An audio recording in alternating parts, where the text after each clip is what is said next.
Welcome back to the Lazy A-Hole Ranch, everyone. My name is Allie, and we are building an arched cabin here in Colorado.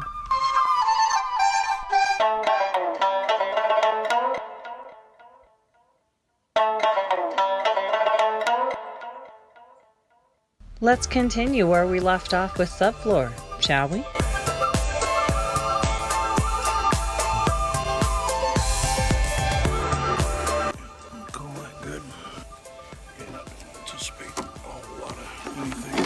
Okay. Because the construction adhesive makes up for small stuff.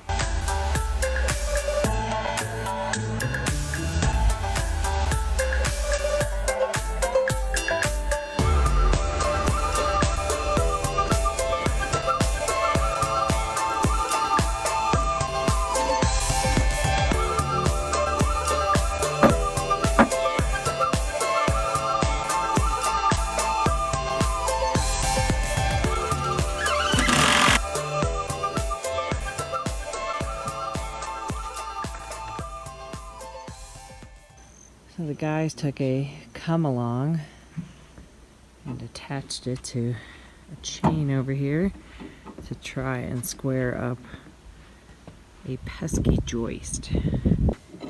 And Mike made this really awesome tool to help push the subfloor pieces in. If you look here, and this is probably the worst part, right here, and we can go down through here. That's going to pull out on those screws though, hard. What could we put another piece of blocking in here to help shore it up? You're just going to move that one. You see, this is a double here, so Okay. it's going to be way harder to move. Another thing we might do.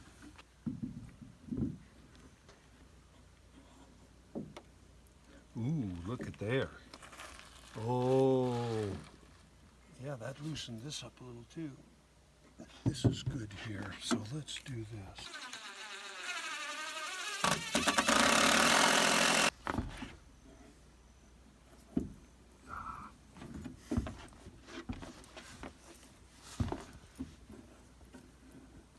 Oh, look at there.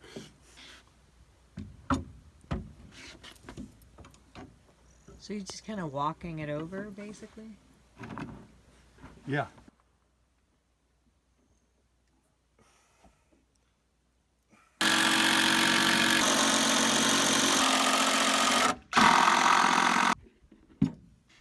So wavy. There you go. Yep. So we'll end up scab the next one. It'll go. And then build up a whole bunch of shit on the other side.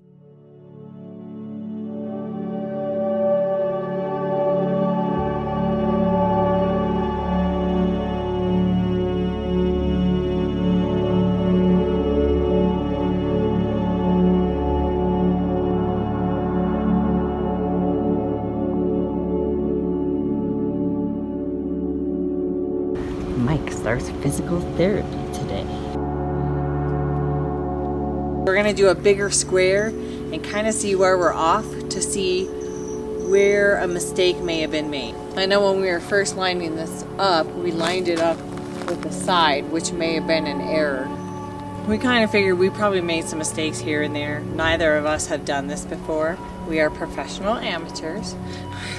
Now we're going to kind of go and look at what we've done and figure out where we need to make changes. I think the lesson in this is to slow down and take our time. I know we are both very eager and anxious to get moving on this. Sometimes we may breeze by a couple things or think it's not that big of a deal and it won't be a big deal, but then we have to go back and fix it. So slow down and take your time. And also in communication, because we don't always listen to what the other person is saying. I noticed that in footage. We weren't always listening to each other. I think the lesson for us personally is to slow down, listen to what the other is saying, and really try to get, like when we do the first portion of a task, get that first bit exactly right and take our time on it, and then the rest will go a lot more smoothly. So the screws did hold on this section of subfloor that the guys pulled in, but we all decided it's way too tight we're probably gonna take this piece out. I'm waiting for Mike to come down because we're gonna remeasure some stuff and figure a few things out on the floor joist just to see what we're working with. I have some friends down here with me today. Hello, ladies. Are you gonna help me with the subfloor?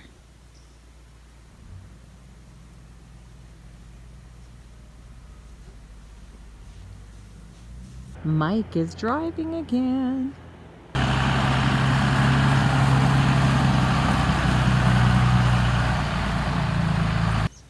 Okay, so tell me what you're doing with the string. I'm putting loops at 18 feet, 24 feet, and 30 feet. Because this 3, 4, 5 triangle is using a multiplier of 6 to make it as big as possible. Okay. And it'll be rough because this has a little bit of stretch. As long as we just make it straight, it should be pretty damn close. And then if we want to get forensic, we can measure it more closely. And I just put screws in at the proper distance to expedite all this. Well, I'll take a block over there and lay it up and then sight down this board. Okay. I think our offset is goofy. So a clip out of place maybe? Maybe. Sight down the end of that board to here. Bet it looks pretty straight. Yep. So I welded a clip in the wrong place. Is it just one or did I do a bunch? The whole thing is offset by that. So now the question is, what's the easiest way to make it correct? And that board that's drawn the hell in is wrong. So is it this row that's wrong then? Oh shit.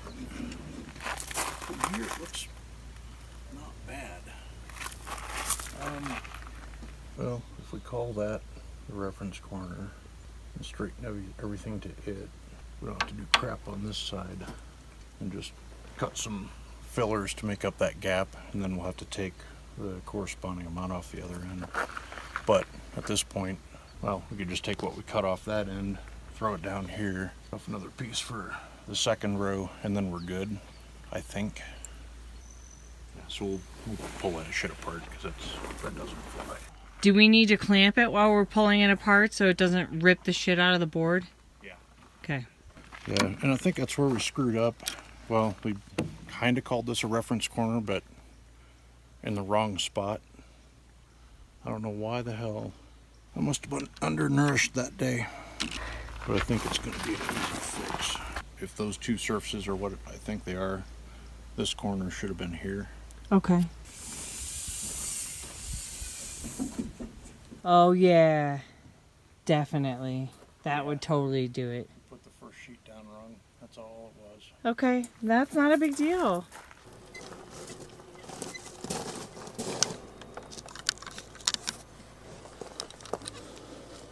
A miracle has occurred.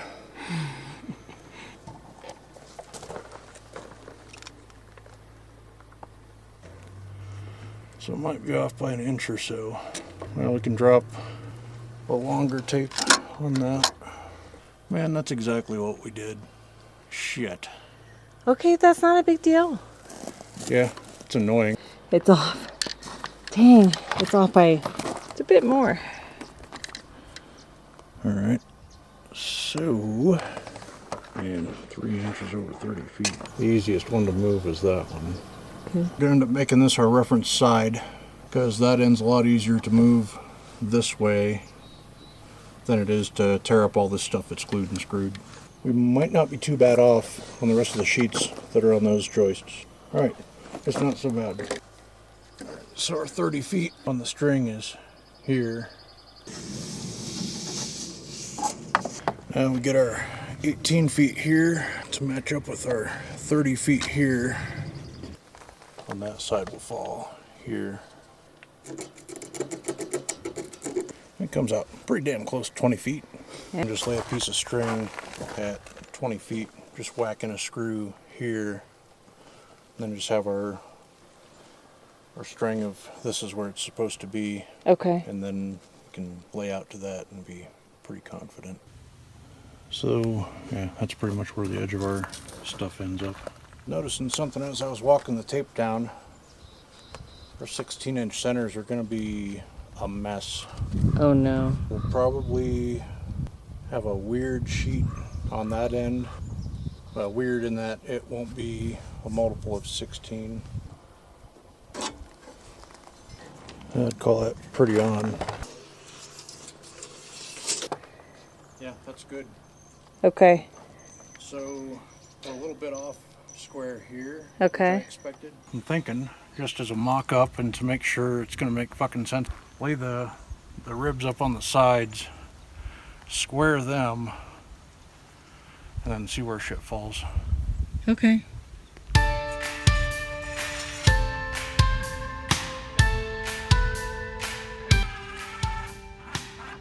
Hey, at least you guys will get an idea of how this thing goes together.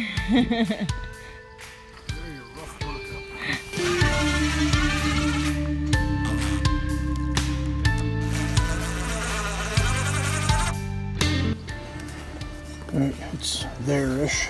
Yeah, pretty good, really. Better than I thought it was. And just a sneak peek, the way this works is you get it in a position, lag bolted down, and then you go ahead and put the ribs in. That way when it's time to stand it up, this is bolted down to something so it doesn't just slip off and go flying off into the abyss. And the thickness of the subfloor would change the position by not very much. Okay. So we're not going to worry about it for the purposes of this exercise. It exactly doesn't fit.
This in a little bit, it's less likely to jump over the head of the screw and smash toes.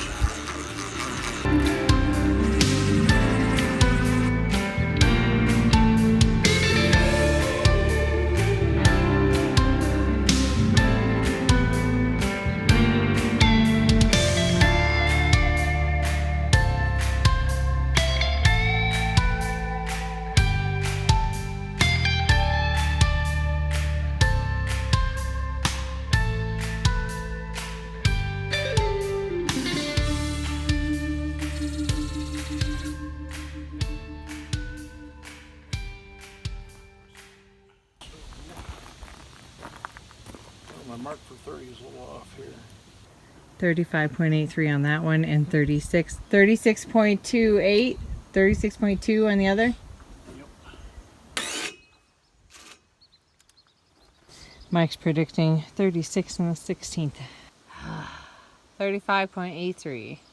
36.24.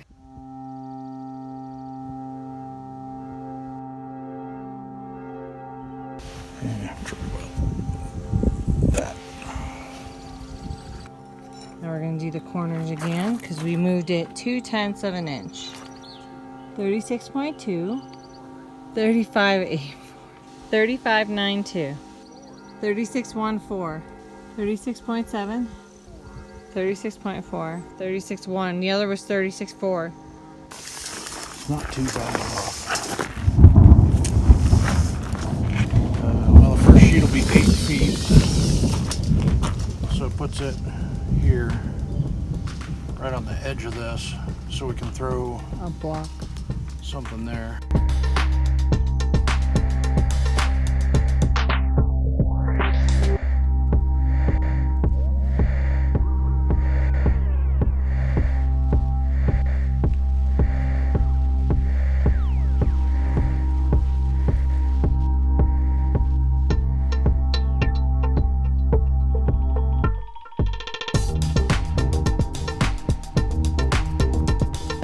Mike is doing some primer touch-ups.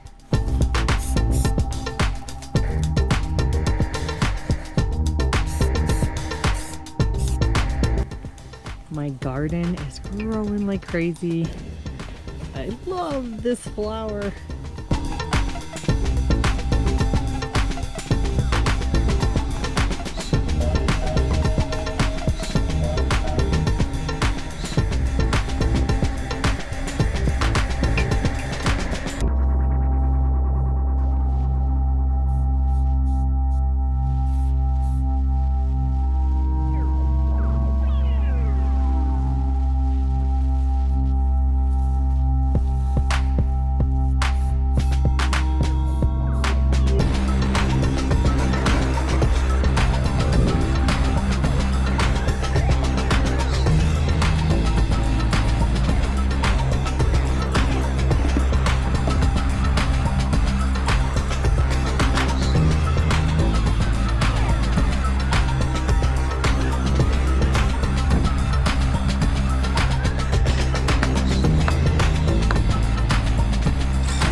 And one very important lesson that we learned the hard way today, kids, don't use the impact driver, even outside, in between the floor joists, without hearing protection.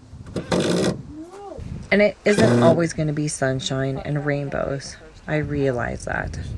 What matters most is how you move forward from those moments. No?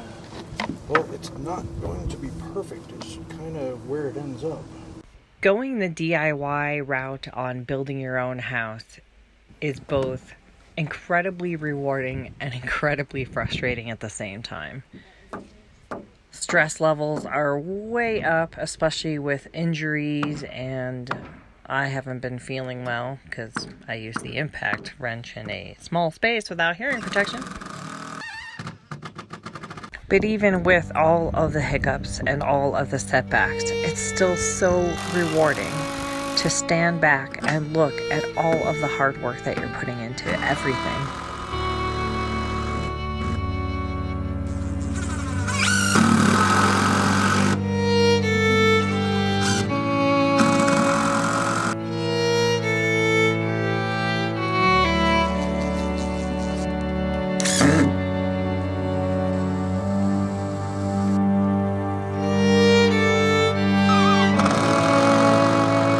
Well, it's definitely been a challenging and frustrating few weeks, but we are making progress. Thank you so much for watching. I appreciate each and every one of you who take time out of your day to spend with us.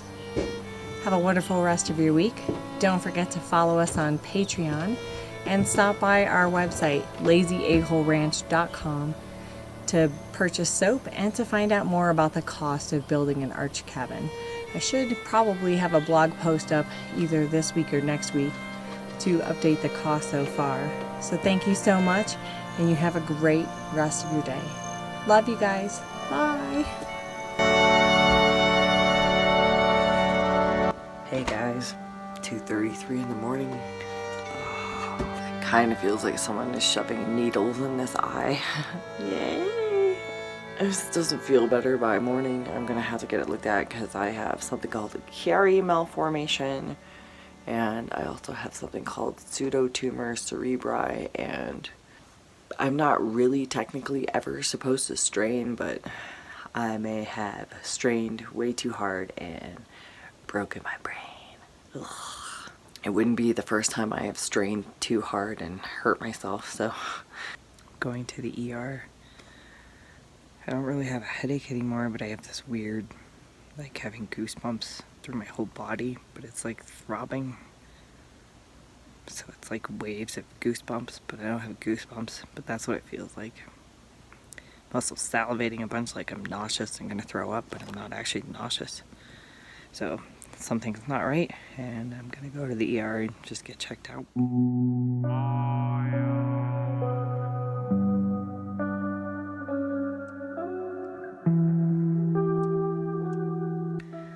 So fast forward, I figure out yesterday that all these symptoms I was having for this migraine were probably my heart.